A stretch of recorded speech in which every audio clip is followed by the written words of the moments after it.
এক সপ্তাহের ব্যবধানে সিলেটে আবারও ২ দফা মৃদু ভূকম্পন অনুভূত হয়েছে। এ নিয়ে আরও জানাতে সিলেট থেকে যোগ দিয়েছেন সহকর্মী মাধব কর্মকার। ভূমিকম্পের মাত্রা কত ছিল আর কোনো ধরনের ক্ষয়ক্ষতির খবর পাওয়া গেছে কিনা?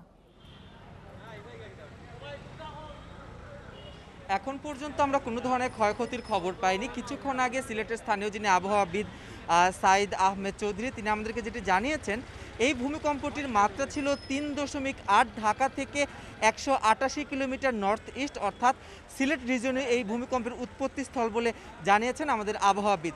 তবে এক্ষেত্রে সিলেট নগরবাসী দুদফা ভূমিকম্প অনুভব করলেও মূলত ৬টা ২৯ মিনিট ৩৩ সেকেন্ডের পর কয়েক সেকেন্ডের ব্যবধানে আসলে দুইবার মানুষ ভূমিকম্প অনুভব করে, কিন্তু রিক্টার স্কেলে সেটি একটি ভূমিকম্প রেকর্ড হয়েছে বা রেকর্ড করেছে বলে আমাদেরকে জানিয়েছেন আবহাওয়াবিদ, এবং সেটির মাত্রা ছিল ৩.৮। তবে অন্যান্য দিনের তুলনায় অর্থাৎ গত সপ্তাহে যে ৫-৬ দফা ভূমিকম্প অনুভূত হলো বা যে ভূমিকম্প অনুভব করলেন নগরবাসী, তার চেয়ে আজকের ঝাঁকুনির মাত্রাটা বেশি বলে অনেকেই দাবি করছেন। এবং আমরা দেখেছি যে ভূমিকম্প হওয়ার সাথে সাথেই অনেকেই আতঙ্কগ্রস্ত অবস্থায় ভবন থেকে বের হয়ে রাস্তায় অবস্থান করছিলেন এবং তারা মোটামুটি আধা ঘন্টা পর্যন্ত সময় কিন্তু বাহিরে অবস্থান করছিলেন। এখন আবার যে যার মতো সেই ভবনে ফিরে যাচ্ছেন। অনেকেই তাদের অফিসিয়াল কার্যক্রমটি বন্ধ করে বের হয়ে যাওয়ার চেষ্টা করছেন।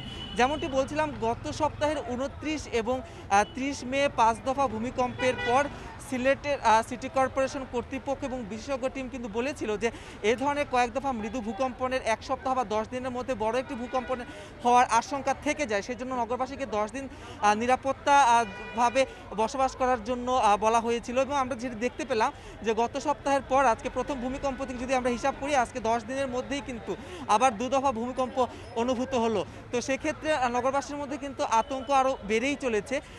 এই হচ্ছে ভূমিকম্প নিয়ে আজকের সর্বশেষ তথ্যাবলী। মাধব, আপনাকে অনেক ধন্যবাদ আমাদের সাথে যোগ দেওয়ার জন্য।